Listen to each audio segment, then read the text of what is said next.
হঠাৎ করে নবী ডাক দিলেন, এ রাখাল এদিকে একটু আসো। বেলাল আওয়াজটা পাইলেন গর্তের ভিতর থেকে, কে যেন রাখাল কই ডাক দিল।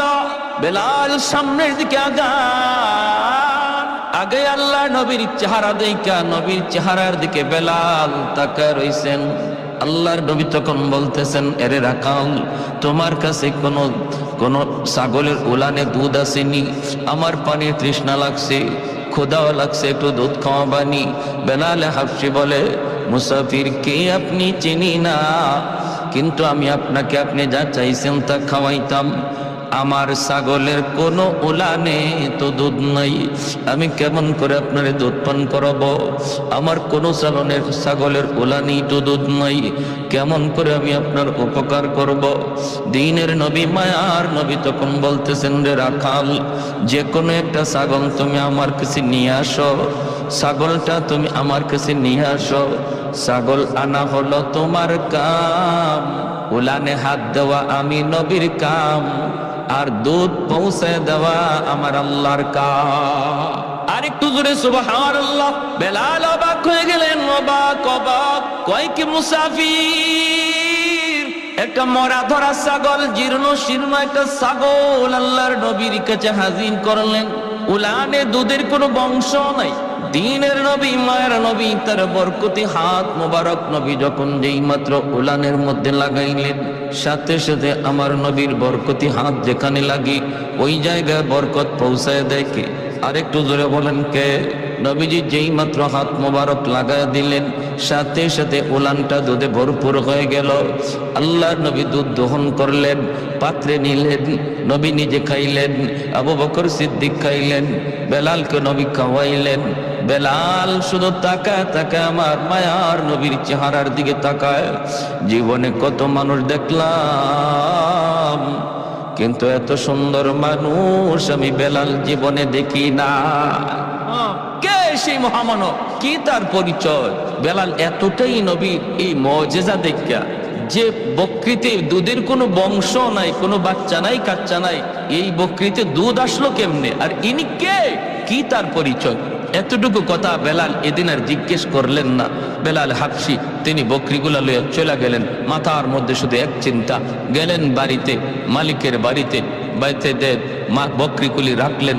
রাতের বেলা গেলা বেলাল ঘুমাবে, ঘুম তো আসে না, ঘুম তো আসে না। কি দেখলাম, কারে দেখলাম, তিনি কে, কি হলো, কে সেই মহামানব? আমার ভাইরা, বন্ধুরা, যুবক, বেলাল হাবশী যেই মাত্র আল্লাহর নবীর চিন্তায় তিনি চিন্তিত। হায়, আমি কাকে দেখলাম, কি তার পরিচয়, আমি কেন তারে জিজ্ঞেস করলাম না? কি আপনার নাম, কে আপনি, কোত্থেকে এসেছেন? ঠিক আছে, আগামীকাল জিজ্ঞেস করব। আগামীকালও বেলাল ইচ্ছা করে বকরি নিয়া মায়ার নবীজি গুহায়, ওই গারে হেরার পাশেই বকরি রাখালি শুরু করলেন।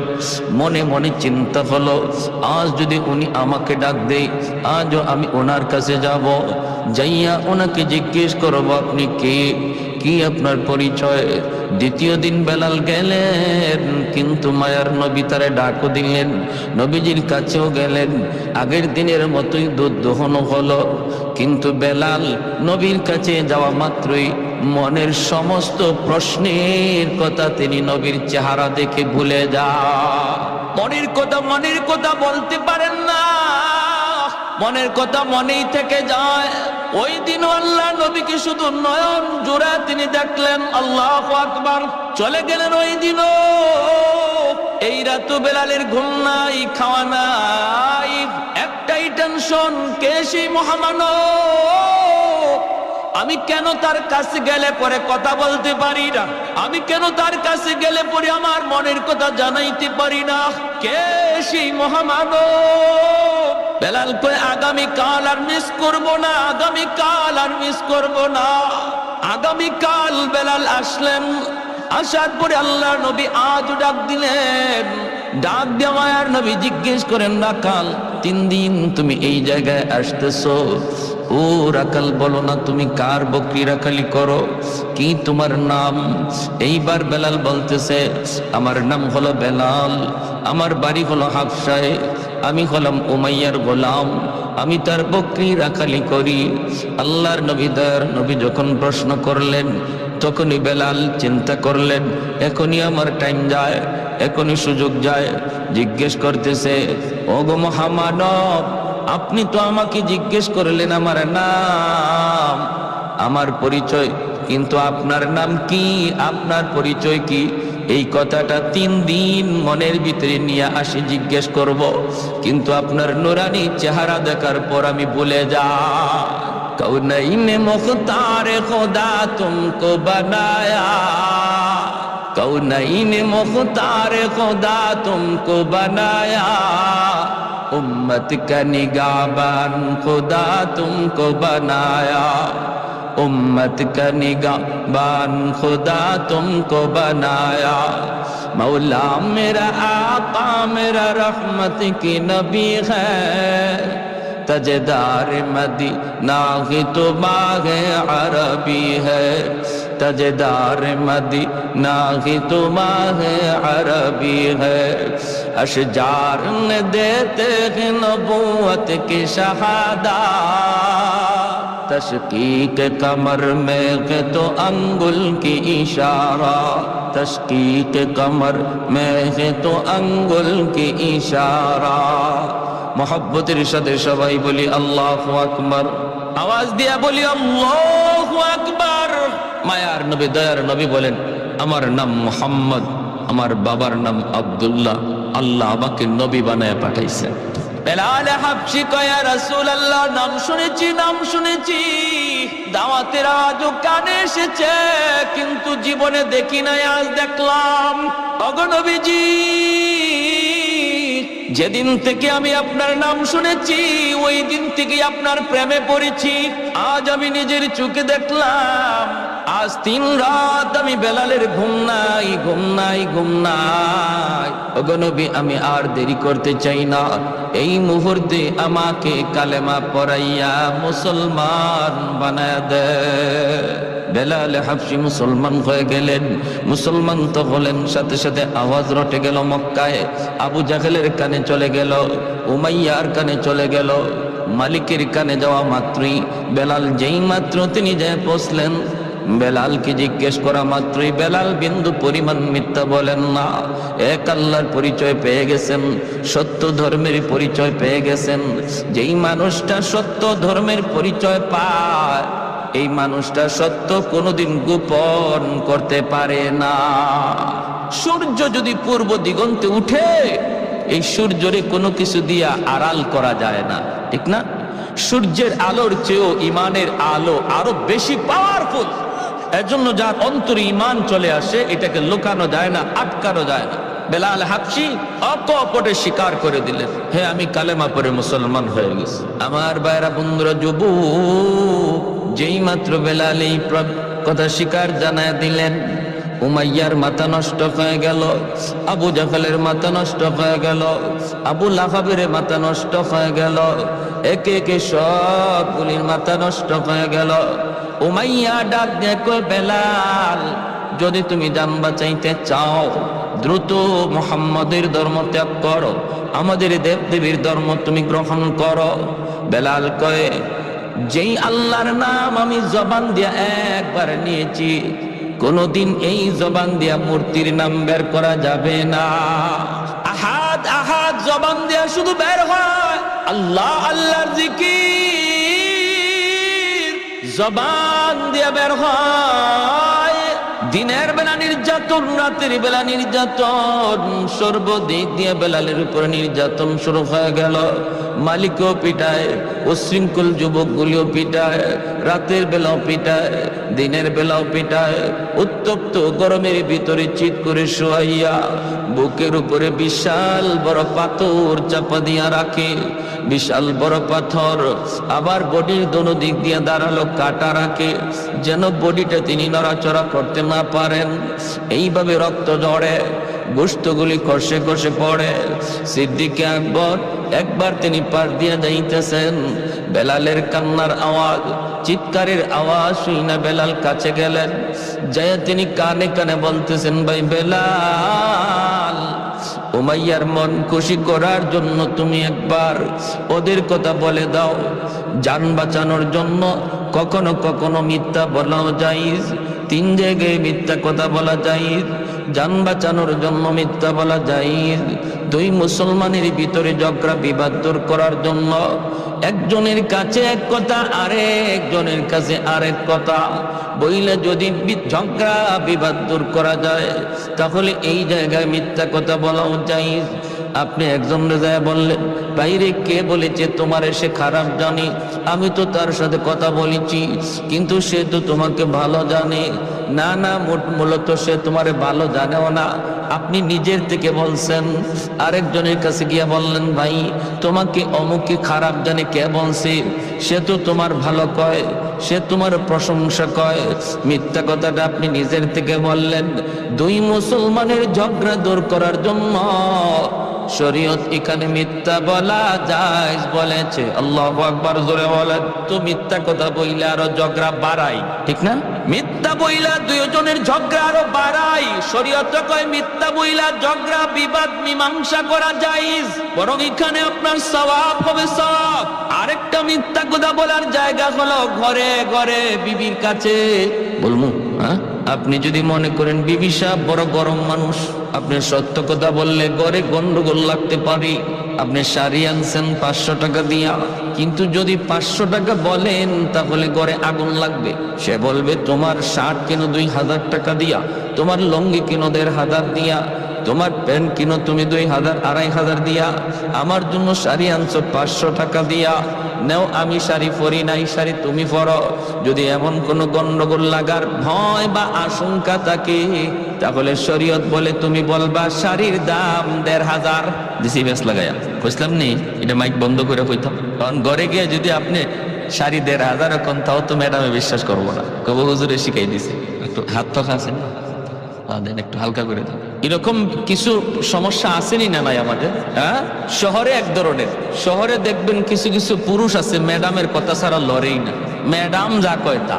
উনিও বাজারে ব্যাগ লয়ে লয়ে পিছনে হাঁটে, মনে হয় ড্রাইভার সাহেব। মাঝে মাঝে নাম ধরেও ডাক দেয়, স্বামীর নাম ধরে ডাক দেওয়া এটা একটা আলট্রা মডার্ন একটা ট্র্যাডিশন হয়ে গেছে, ঠিক না?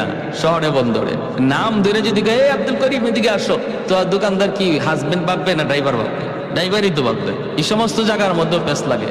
ওই সমস্ত জায়গার মধ্যে শাড়ি যদি আনে 1000 টাকা দিয়া, হয় 3000, নাহলে ঝগড়া বাড়বে। আবার গ্রামে গঞ্জে একটু সিস্টেমটা উল্টা। গ্রামে গঞ্জে আবার কিছু উল্টা সিস্টেম আছে। গ্রামে গঞ্জে কিছু কিছু স্বামী আছে, মাশাল্লাহ, স্বামী না যেন জল্লাদ। স্ত্রী যে বিবি সাপ ভয় পায়, কঠিন ভয় পায়। আমি এমনও দেখেছি গ্রামের অনেক জায়গায়, হাওরে গরু রেত যে লাঠি দিয়ে ফিটাইছে, এই লাঠি দিয়েই নিজের বিবিরে ফিটানি শুরু করে গরু এসে। হয়নি না? হয় না? এখন কমছে আলহামদুলিল্লাহ। আগের যুগে এমন অনেক ছিল, তালাক দিতে দিতে মারেও দেয়, শাশুড়িরও দেয়, দাদিরও দেয়, তো সদ্য গোষ্ঠী একসাথে খারার উপরে এভাবে দেয়নি না? দেয় না? তো এরকম ভাবে এই 2টা জিনিস খারাপ। ইসলাম বলে স্বামীকে ঘরের কর্তা মনে করতে হবে স্ত্রী, পরামর্শ দিবে স্ত্রী, কিন্তু সিদ্ধান্ত নিবে স্বামী। সিদ্ধান্ত নিবে স্বামী। আর স্বামীকেও ভাবতে হবে সে আমার ঘরের চাকরানি না, সে আমার বিবি, সে আমার মাহবুবা, সে আমার প্রিয়তমা। মাঝে মাঝে একটু গোসাও করতে পারে। একজন প্রিয়তমা যেমন তার প্রেমিকের সাথে মান অভিমান করে, একজন স্ত্রীও তার স্বামীর সাথে কখনো কখনো মান অভিমান করতে পারে। এটা স্বামীর হজম করতে হবে। এই সময় রাগ উইটা হাত পিটানি আর লাঠি হাতে নেওয়া, এটা ইসলামের বিধান না, আমার নবীর বিধান না, ঠিক কিনা? জোরে কোন। এরকম হইলে গন্ডগোলটা হয় কি, যেখানে এরকম আছে যে স্ত্রী ভয় পায় স্বামীর, জনমের মতো ভয় পায়, এখানে সমস্যাটা কি হয়? একটা এক্সাম্পল দিই। স্বামী গেছে হাসপাতাল পরীক্ষা করানোর জন্য, বডি চেক। অসুবিধা দিতেছে আপনাদের? বডি চেক করাবে, ডাক্তার বলছে প্রস্রাব পরীক্ষা করতে হবে। উনি বাড়িতে এসে প্রস্রাব বোতলের মধ্যে রাখছে, সকালে নিয়ে পরীক্ষা করবে। বিবি সাহেব বাথরুমের ভিতরে ঢুকছে, পা লাগিয়া স্বামী যে বোতলে প্রস্রাব রাখছিল এই প্রস্রাব পড়ে গেছে। এখন তো বিবি স্বামীরে জল্লাদের মতো ভয় পায়, বাপরে বাপ, 19 থেকে 20 হইতে আমার উপরে যে তুফান ছুটে, যে লাঠি পিটা শুরু হয়, আমি যদি বলি তোমার প্রস্রাব পড়ে গেছে আমার অনিচ্ছায়, আমি বুঝি নাই, আমার পা লাগিয়ে পড়ে গেছে, তাহলে না জানি কি তুফান আর কি ঝড় উঠে, দরকার নাই আমার প্রস্রাব ঢুকায় তো রাখি। তখন বিবি সাহেব নিজের প্রস্রাব বোতলে ঢুকায় রাখছে। পরের দিন উনি তো ওনার প্রস্রাব মনে করে নিয়ে গেছে হাসপাতাল পরীক্ষা করত। ডাক্তার পরীক্ষার রিপোর্ট দিকে একবার স্বামীর চেহারার দিকে তাকায়, আর একবার রিপোর্টের দিকে তাকায়। এখন তো স্বামী ডরায় গেছে। স্বামী ডরায় বলতেছে, স্যার আপনি আমার দিকে এইভাবে তাকাইতেছেন, স্যার ঘটনা কি, আমার পেটে কি হয়েছে স্যার, আমি বাঁচবো না মরবো? স্যার কয়, আমিও তো ভাবতেছি ঘটনাটা কি, তুমি পুরুষ না মহিলা? কয়, স্যার এটা কি কোন, আমি একজন পুরুষ মানুষ। কয়, তোমারে তো দেখতেছি আমিও পুরুষ, কিন্তু আমার রিপোর্ট বলতেছে তুমি মহিলা। কয়, কেন কি হয়েছে? কয়, রিপোর্টে তোমার পেটে 7 মাসের বাচ্চা। 7 মাসের বাচ্চা কি আর পুরুষে নেয়, না তো মহিলা। কয়, ইন্না লিল্লাহ। স্যার এতদিন গেল এক ভাই, এখন দিয়ে আরেক ভাই। ঘটনা কি? এই যে পেজটা লাগলো, এটা ভয় পাওয়ার কারণে লাগছে না? আর যেখানে স্বামী স্ত্রীরে ভয় পায়, এখানে আরেকটা এক্সাম্পল দেখেন। বেচারা 800 টাকা দিয়ে মাছ নিয়ে আসছে ঘরে, আইনে বিবির কাছে দিছে। বিবি জিজ্ঞেস করতেছে, মাছ কত দিয়ে আনছো? তখন ডরে আর ভয়ে কয় 500 টাকা। যদি 800 কয় মাছের দাম, তাহলে বিবি ফায়ার হয়ে যাবে যে এত টাকা দিয়ে মাছ আনছো। কয় 500 টাকা। বাহ ভালো তো, এত সুন্দর মাছ তুমি 500 টাকা দিয়ে নিয়ে আসলা, তুমি তো বাজার করা শিখে গেছো কিনা? তাই এতদিন বাজার করা শিখে নাই তো। উনি মাছ দিয়া জুম্মার নামাজে গেছে, নামাজ পড়ে আইসা দেখে অর্ধেক মাছ নাই। কয় অর্ধেক গেল কই? কয় পাশের বাড়ির ভাবি আসছিল, ভাই নাকি আজকে মাছ আনে নাই। তো ভাবি বলতেছে, তোমাদের এত মাছ? ভাবি আমাদের তো আজকে মাছ নাই, অর্ধেকটা মাছ আমাকে দিয়ে দাও না। তো আমিও দেখলাম আমাদের এত মাছ তো লাগে না, এজন্য অর্ধেকটা বিক্রি করে দিছি। কয় কত দিয়া বেচছো? কয় 250। স্বামী কয়, হাই রে আমার কপাল। কয় কেন কিছে? কয় আর কইও না, মাছের দাম 800 আর অর্ধেকটার দাম 400। হয়তো তুমি যে 500 বললা, কয় তোমার ভয়ে কইছি। তো এইভাবে যদি আমরা ভয়ভীতি করি, তাহলে দেখবেন যে সমস্ত পুরুষ স্ত্রীরে ভয় পায়, মাঝে মাঝে দেখবেন 250 করে নাই। আর যেখানে স্ত্রী খুব স্বামীরে ডরায়, স্বামী যারা আমরা স্ত্রীরে সবসময় লাঠির উপরে রাখি, মাঝে মাঝে পেটে বাচ্চাও নেওয়া লাগতে পারে। কি কন? তাহলে একটাও করা যাবে না। মধ্যম পন্থা শরীয়তের বিধান, ঠিক কিনা ভাই? জোরে কন, মধ্যম পন্থা। আমার ভাইরা বন্ধুরা, যুবক বেলাল হাবশী রাদিয়াল্লাহু তাআলা আনহু, সিদ্দিক আকবর বলে, বেলাল একবার ওদেরকে খুশি করার জন্য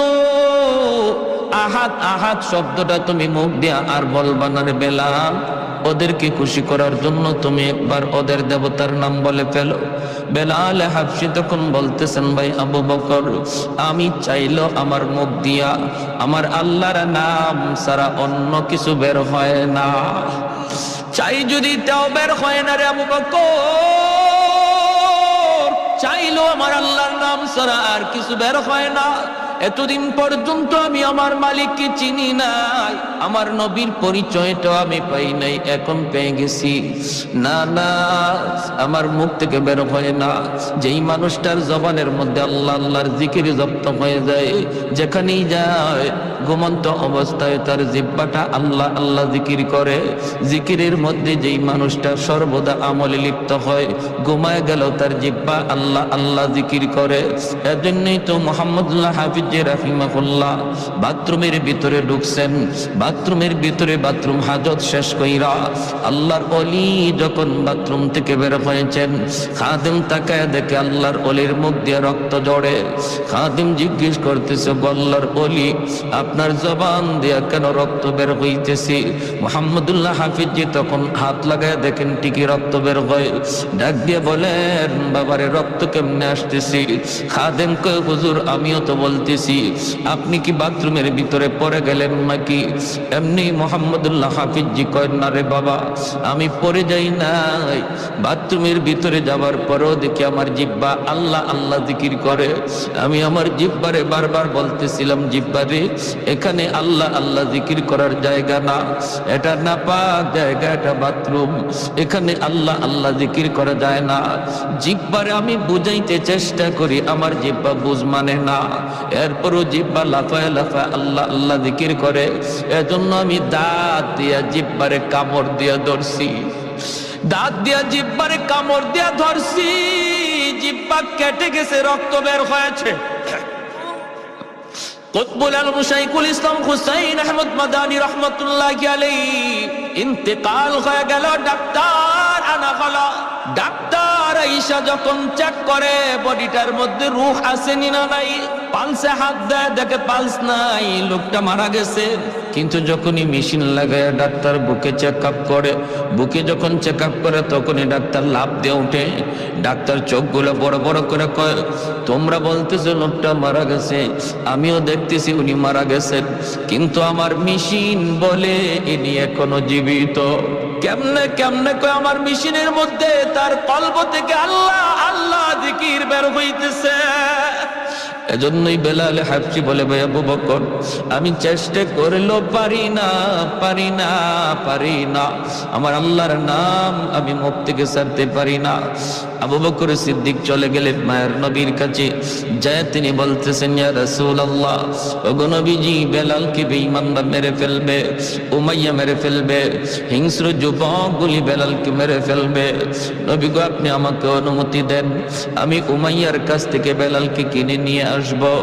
আল্লাহর নবী তখন বলেন, আবু বকর, বেলালকে তুমি যেই পয়সা দিয়ে কিনবা, এই পয়সার মধ্যে আমি নবীরও কিছু পয়সা নিয়ে যাও, যেন কিয়ামতের ময়দানে আমি আমার আল্লাহর সামনে বলতে পারি, মাবুদ, তোমার বেলালকে কিনার মধ্যে শুধু আবু বকরের টাকা ছিল না, আমি নবীরও কিছু পয়সা ছিল।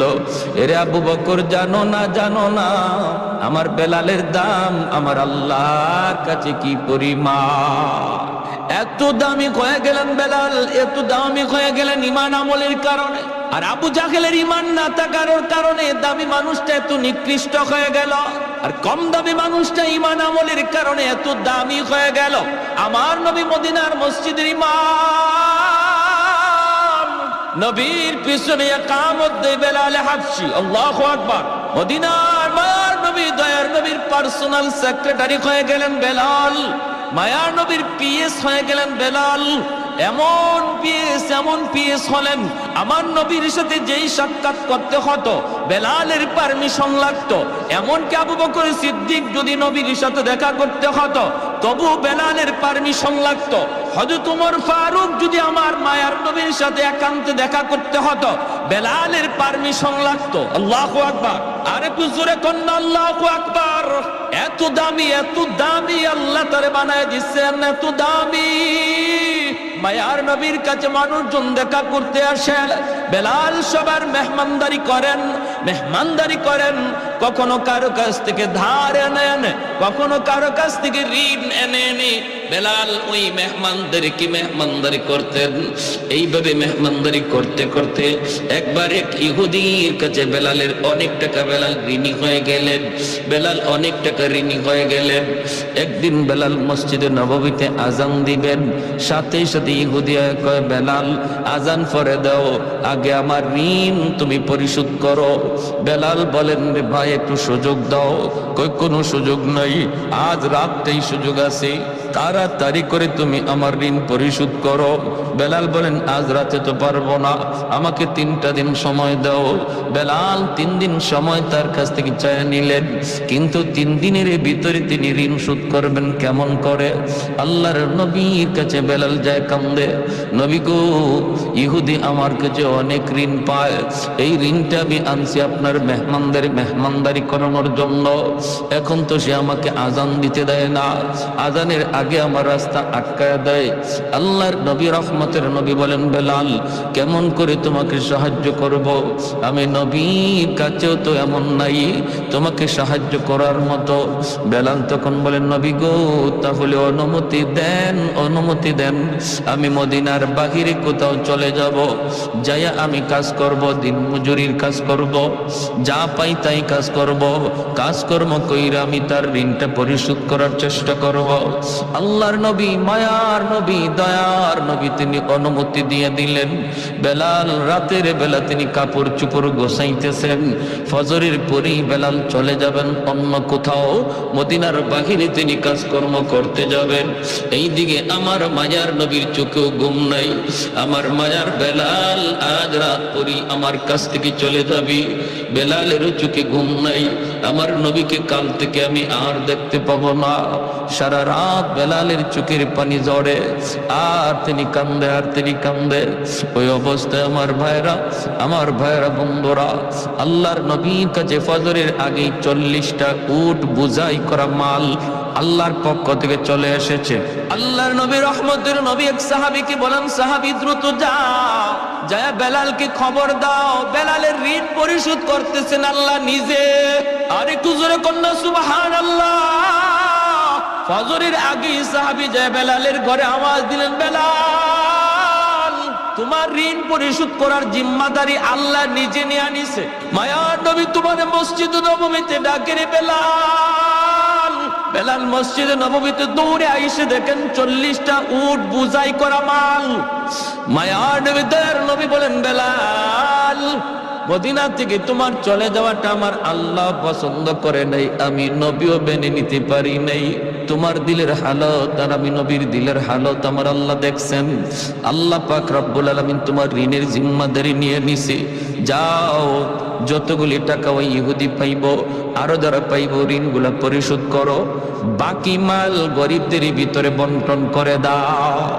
এ ভাই, এজন্য বলতেছিলাম, দেখেন আল্লাহ পাক রব্বুল আলামিনের কাছে কত দামি হয়ে গেলেন কালো বেলাল। বংশের কোনো মর্যাদাই যার ছিল না, আর বংশীয় মানুষ ছিল আবু জাহেল, মাটির সাথে মিশে গেল, ঠিক কিনা? আবু জাহেল হিরো থেকে জিরো হয়ে গেল, বেলাল জিরো থেকে হিরো হয়ে গেল ঈমান আমলের কারণে। সাহাবায়ে কেরাম বলে, নবী গো, বেলালের আজানে একটু সমস্যা। কি সমস্যা? কই আশহাদু বলতে পারে না, জিহ্বার মধ্যে সমস্যা। কখন জিহ্বার সমস্যা তৈরি হয়েছে? উমাইয়া হযরত বেলাল রাদিয়াল্লাহু তাআলা আনহুর জিহ্বাটারে টান দিয়া বের কইরা এই জিহ্বার মধ্যে পেরেক ঢুকায়া দিছিল। জিহ্বার মধ্যে পেরেক ঢুকায়া দিছিল, যেই জিহ্বায় আল্লাহ আল্লাহ জিকির কয়, এই জিহ্বা আমি রাখবো না কয়ে পেরেক ঢুকায়া দিছিল। এজন্য হযরত বেলালের মুখে একটু সমস্যা হইতো, আশহাদু বলতে পারতেন না, বলতেন আসহাদু।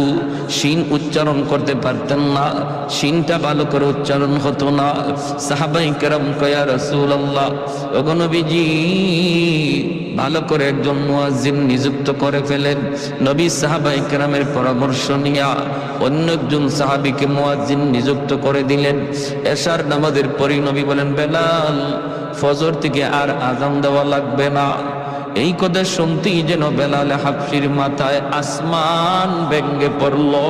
এশার নামাজ পড়ে সবাই যার যার ঘরে চলে যায়, কিন্তু মসজিদে নববী গেছে কি গেলেন না শুধু একজন, তিনি আর কেউ নন, তিনি হলেন বেলাল হাবশি।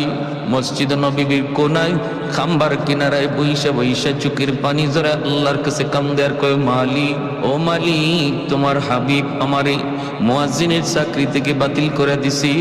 ও মালিক, আমি তোমার হাইকোর্টে আমি আবেদন করলাম, আপিল করলাম হাইকোর্টে, নিম্ন আদালতে আমার চাকরি বাতিল, উচ্চ আদালতে আমি আপিল করলাম। মাওলা, এই শিন উচ্চারণ করতে পারি না কেন?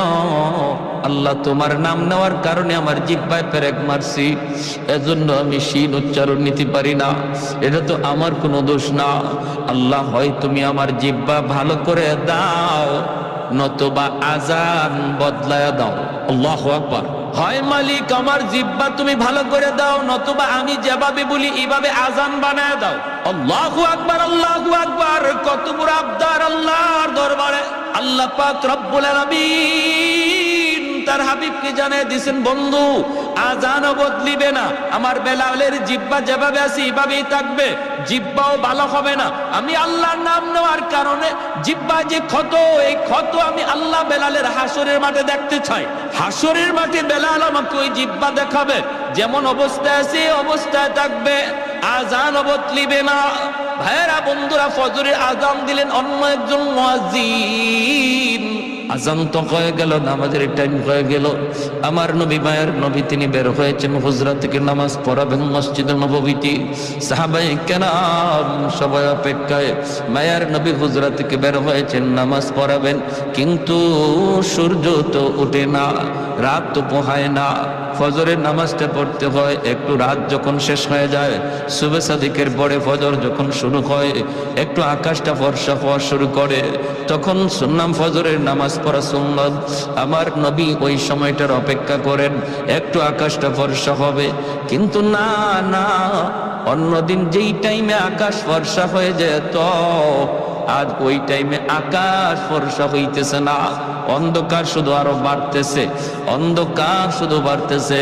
সাহাবায়ে কেরামের ভিতরে অস্থিরতা, আল্লাহর নবীর ভিতরে অস্থিরতা। কই সকাল তো হয় না, আকাশ তো ফর্সা হয় না। আল্লাহর কাছে নবী জানতে চাইলেন, মালিক ও মালিক, কিয়ামত কি তুমি ঘটায় দিবা নাকি? আল্লাহ, কিয়ামত কি হয়ে যাবে নাকি বুঝতেছি না গো আল্লাহ, নাকি আমরা কোনো আযাবের সম্মুখীন? আল্লাহ বলে, বন্ধু কি হয়েছে? ওই মালিক, কেন এখনো সকাল হয় না, ফর্সা হয় না? ফজরের নামাজ তো পড়বো, কিন্তু এত অন্ধকারে কেমন করে নামাজ পড়ি? আল্লাহ, ফজরে আজান বুঝি হয়, এখনো বুঝি ফজরের টাইম হয় নাই, ফর্সা হয় নাই। জিব্রাইল আমিন দ্রুত নেমে এসে মায়ার নবীকে জানায় দিলেন, নবী গো, কেমন করে সকাল হবে গো নবী? মদিনার মসজিদে ফজরের আজান তো এখনো হয় নাই। আল্লাহ নবী বলে, ভাই জিব্রাইল, অন্য দিনের চেয়ে আজান তো আরো সুন্দর আজান হয়েছে, শুদ্ধ করে আজান হয়েছে, শুদ্ধ করে আজান। জিব্রাইল আমিন কই, নবী গো, জানি না, তবে অন্য দিনের আজান আমরা আসমানের ফেরেশতারাও শুনতে পাইতাম, শুধু আমরা না, আরশের মালিক আরশে বৈশা শুনতেন। কিন্তু আজ ফজরে আজান আমরা আকাশের ফেরেশতারা শুনি নাই, আল্লাহ নিজেও শুনে নাই, এজন্যই রাত শেষ হইতেছে না। ওগো নবীজি, বেলাল আজান না দেওয়া পর্যন্ত রাত কিন্তু পোহাবে না। মায়ার নবী, দয়ার নবী কই, বেলাল, আমার আল্লাহর কাছে এত দাবি হয়ে গেছে বেলাল, আমরা তো বুঝতে পারিনি রে বেলাল, দ্রুত আজান দাও। বেলাল আজান দিলেন, রাত পোহালো, দিনের আভাস দেখা গেল। জোরে করুন সুবহানাল্লাহ। রমজান শরীফ, মায়ার নবী সেহরি খাইতেছেন। রমজানে সেহরি খাওয়া কি সুন্নত, ঠিক না? সেহরি খাওয়া সুন্নত। একটা খেজুর হইলেও একটু সেহরি খাবেন, সুন্নত আদায় হবে। তবে যদি কেউ সেহরি না খায়, রোজা হবে না তা না। সেহরি যদি কেউ ঘুমের তালে খাইতে না পারে, রোজা হবে। উনি যদি রোজা রাখতে চায়, রোজা রাখতে হবে। রোজা রাখতে চায় না, রোজা রাখতে হবে। সেহরি না খাইলেও রোজা রাখতে হবে, তবে সেহরি খাওয়াটা সুন্নত, বহুত বড় সুন্নত। এই সেহরির টাইমটা উম্মতে মুহাম্মদের জন্য আল্লাহ পাক স্পেশাল একটা সুযোগ দিয়েছেন, যেটা আগের উম্মতের ছিল না, এমনকি ইসলামের শুরুতে ছিল না। মায়ার নবীর কাছে যখন রমজানের বিধান নাজিল হয়েছে, তখন রোজার সিস্টেম ছিল অন্যরকম। সিস্টেমটা কেমন ছিল? সিস্টেম ছিল সকাল থেকে নিয়ে সন্ধ্যা পর্যন্ত রোজা রাখবে, এরপরে ইফতার করার পরে যদি কেউ ঘুমায়া পড়ে, তাহলে আর খাওয়ার সুযোগ নাই। ঘুম থেকে উঠা রাত যদি থাকেও রাতে আর খাওয়ার সুযোগ নাই। ঘুমায় গেলেই তার ঘুম থেকে রোজা শুরু।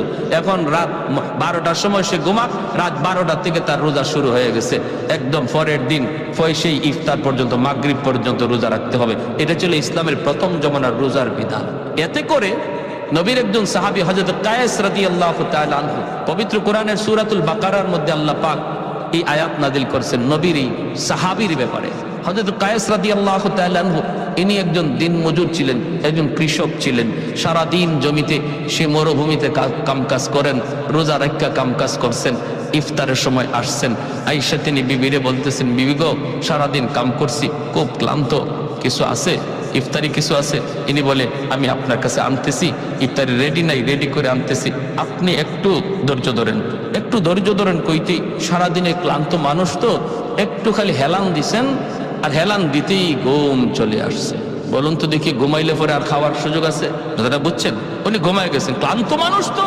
দেখবেন রিক্সাওয়ালা মানুষ রমজান মাসে রিক্সা চালায় হঠাৎ করে একটা গাছের নিচে যখন ক্লান্ত হইয়া মাথাটাকে হাতটারে বালিশ বানায় যখন খালি শোয়, নাক ডাকায় ঘুমাইতে শুরু করে, ঠিক না?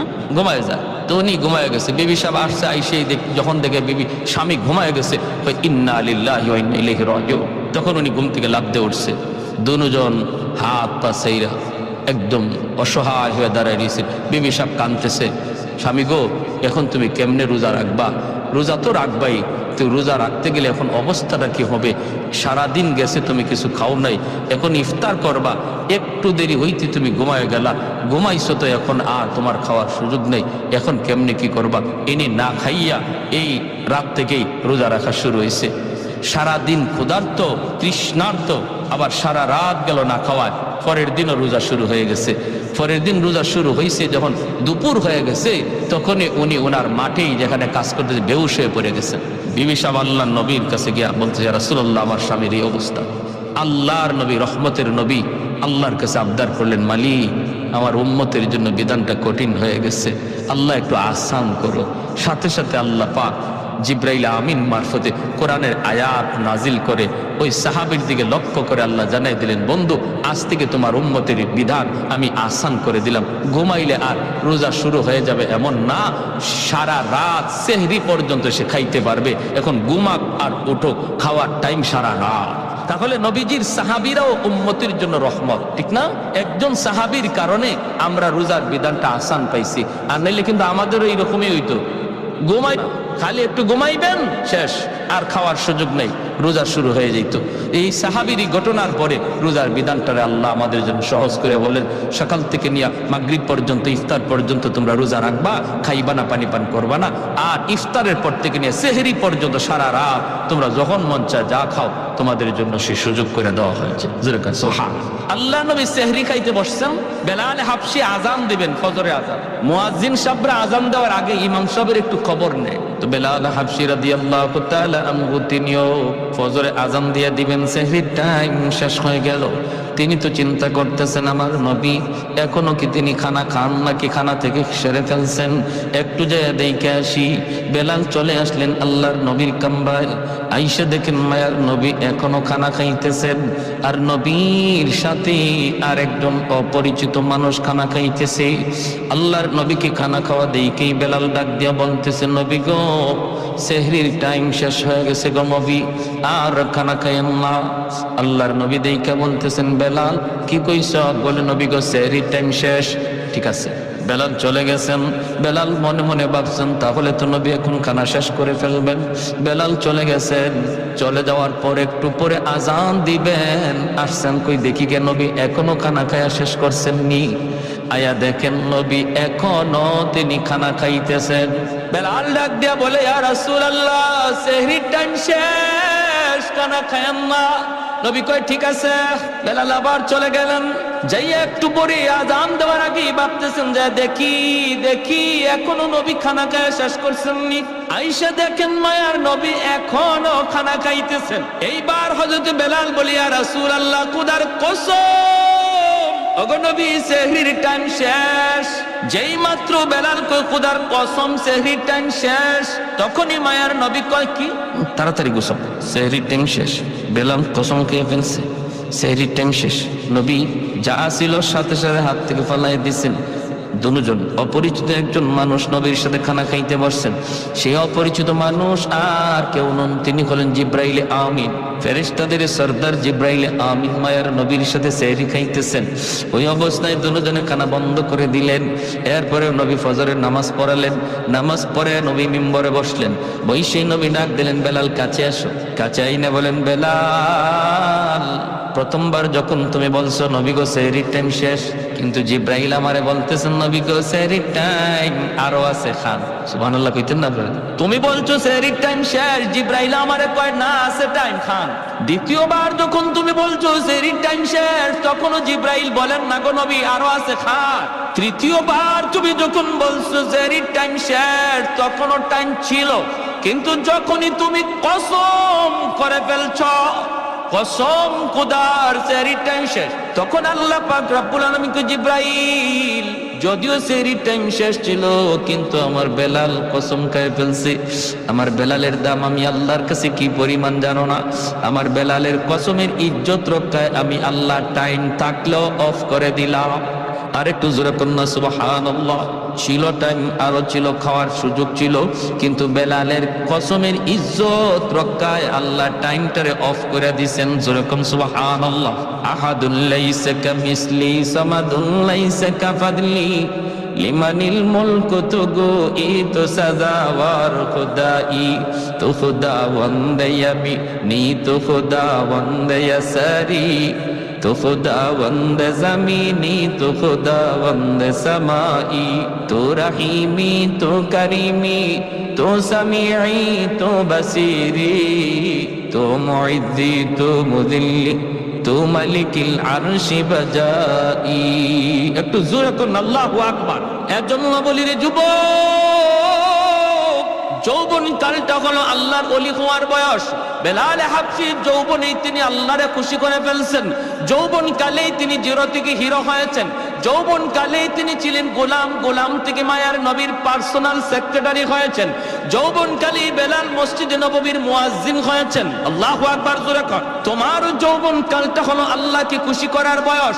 কারণ যৌবনে যখন যুবক আল্লাহর গোলামি করে, যৌবনকালে যুবককে যখন মসজিদে পাওয়া যায়, একজন যুবককে যৌবনে যখন রোজা রাখতে দেখা যায়, যৌবনকালে যখন বাপ মার সেবা করতে পাওয়া যায়, যৌবনকালে যখন মুরব্বীদের শ্রদ্ধা করতে দেখা যায়, যৌবনকালে যখন আল্লাহর ভয় অন্তরে পাওয়া যায়, গান বাজনার আয়োজন করে না, করে তো করে ওয়াজ মাহফিলের আয়োজন করে, ওই যুবক যৌবনে ওলির খাতায় নাম উঠায় নেয়। লা ওয়ারাকাল কাফি, মায়ের নবী বলেন যার গুনাহ করার সুযোগ ছিল, সামর্থ্য ছিল, এরপর আল্লাহর ভয়ে যে যুবক গুনাহ করে না, সুযোগ ছিল রাতের অন্ধকারে জিনা ব্যভিচার করার, সুযোগ ছিল দরজা বন্ধ কইরা খানা খাইয়া মানুষের সামনে রোজাদার সাজার, সুযোগ ছিল দরজা বন্ধ করে পানি পান কইরা মানুষের সামনে রোজাদার সাজার, এরপরও যেই যুবক যৌবনে আল্লাহরে ডরাইয়া মানুষের চোখে ফাঁকি দিলেও আল্লাহর চোখে ফাঁকি দেওয়া যায় না, এই বিশ্বাস অন্তরে নিয়ে যেই যুবক সর্বদা আল্লাহর ভয় অন্তরে রেখে চলছি, মায়ার নবী দয়ার নবী বলেন ওই যুবকের কলিজার দিকে তাকাইয়া আল্লাহ পাক আসমান জমিন এখনো টিকায় রাখছি, নতুবা জমিন প্রতিনিয়ত আল্লাহর কাছে আবদার করে মালিক আর কত আমি গুনাহগারের পায়ের আওয়াজ শুনবো, আর কত আমি সুদখোরের 5তলা বিল্ডিং এর লোড নিব, আর কত আমি ঘুষখোরের 10তলা বিল্ডিং এর লোড নিব।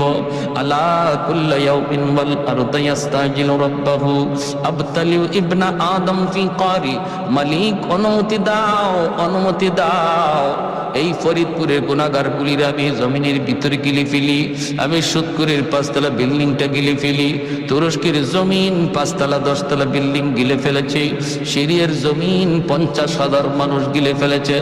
আল্লাহ পাক বলে হাদিসে কুদসি, আল্লাহ পাক বলে শুধু তুরস্ক আর সিরিয়ার জমিন নয়, বাংলার জমিন, ফরিদপুরের জমিন, সিলেটের জমিন, সর্বকালের সর্বযুগের সর্ব জায়গার জমিন আল্লাহর কাছে আবদার করে মালিক আর কত আমি গুনাহগারের পায়ের আওয়াজ শুনবো, আসবিরু ইলা মাতা আসবিরু, ধৈর্য ধরব তো আর কতকাল ধৈর্য ধরব।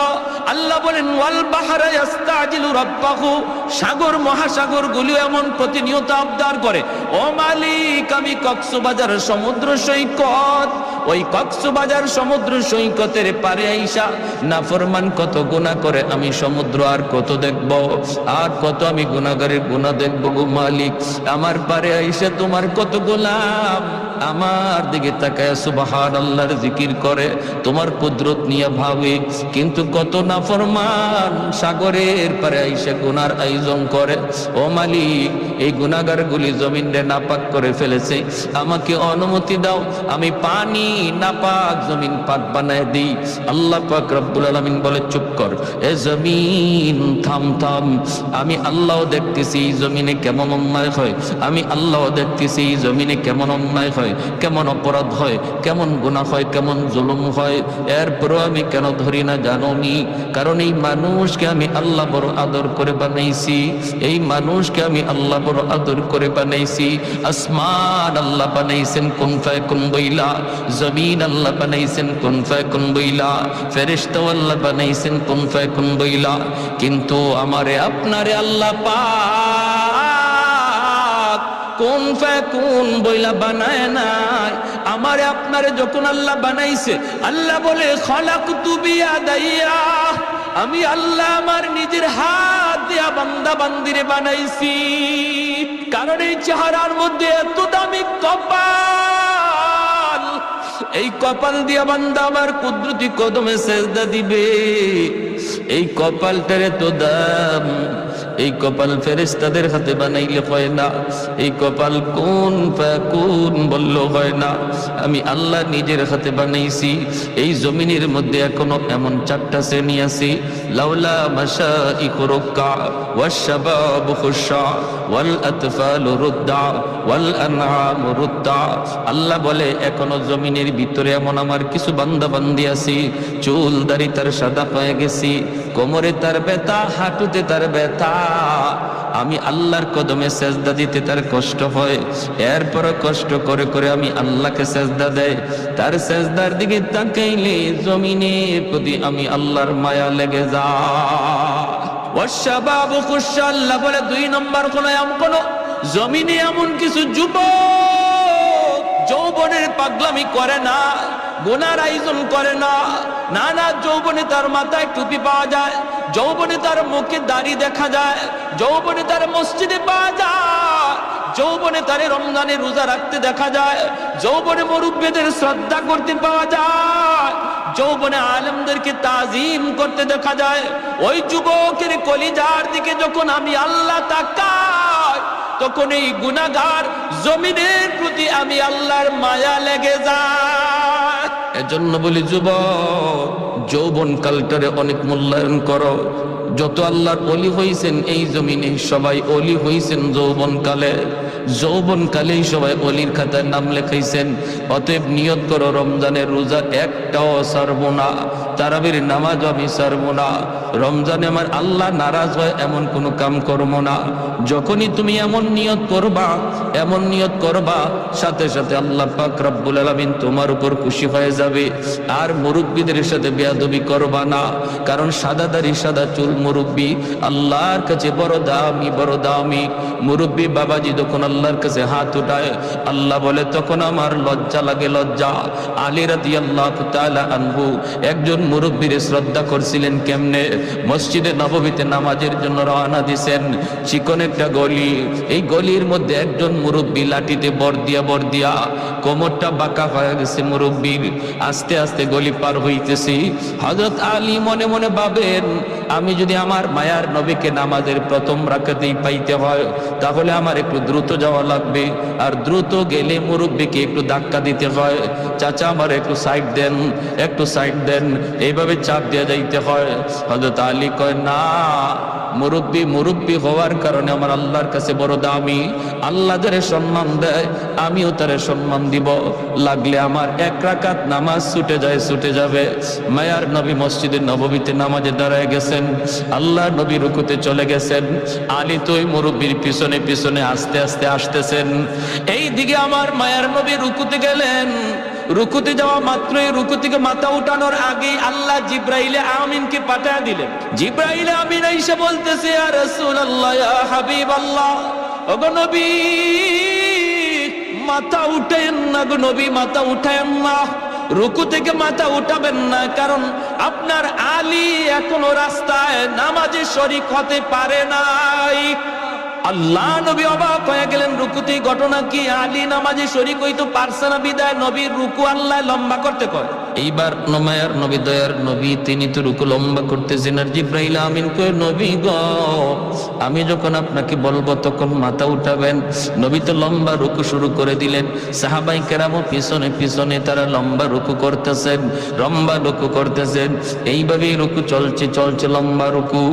হঠাৎ করে জিব্রাইলে আমিন ডাক দিয়ে কয়, মায়ের নবী গো, এইবার মাথা উঠান, আপনার আলী নামাজে শরীক হয়ে গেছে। একটু জোরে কম সুবহানাল্লাহ। হায়দার তেরা নাম সে ইসলাম রখেগা, हैदार तेरा नाम से इस्लाम रहेगा, दुनिया की शजाअत में तेरा नाम रहेगा, दुनिया की शजाअत में तेरा नाम रहेगा, उस्मान तेरा नाम से इस्लाम रहेगा, दुनिया की सखावत में तेरा नाम रहेगा। আল্লাহর নবী রহমতের নবী নামাজ শেষ কইরা মিম্বরে বসে ডাক দিলেন, আলী এদিকে আসো। নবীজির মনের মধ্যে আলীর প্রতি একটু জিদ জন্মেছে। আলী কেন আজকে নামাজে আসতে দেরি করলো, আর আমার এবার রুকুতে এত লম্বা সময় কেন দিতে হলো? নবী ডাক দিয়া বলতেছেন, আলী রে, আজকে নামাজে আসতে কেন তুমি দেরি করলা? হযরত আলী কয়, কই গো নবী, বেশি দেরি তো হয় নাই, আমি তো আপনাকে রুকুতে পাইছি। রুকুতে পাইছো? কেমনে পাইছো, হুশ আছে? বলি, ইয়া রাসূলুল্লাহ, আমি তো আপনার রুকুতে পাইছি। নবী কয়, আলী, তোমার রুকু পাওয়ানোর জন্য আল্লাহ আমারে রুকুতে হ্যাং করে রাখছে। তোমার রুকু পাওয়ানোর জন্য আল্লাহ আমারে রুকুতে আটকায় রাখছে। জিবরাইল আমিন আইসা আমার কানে কানে কয়, নবী গো, মাথা তুলবেন না, আলীরে রুকু পাইতে দেন। হযরত আলী রাদিয়াল্লাহু তাআলা আনহু অবাক হয়ে গেলেন, ইয়া রাসূলুল্লাহ, এত বড় ঘটনা ঘটছে, আমি নবী গো, আমি তো জানি না।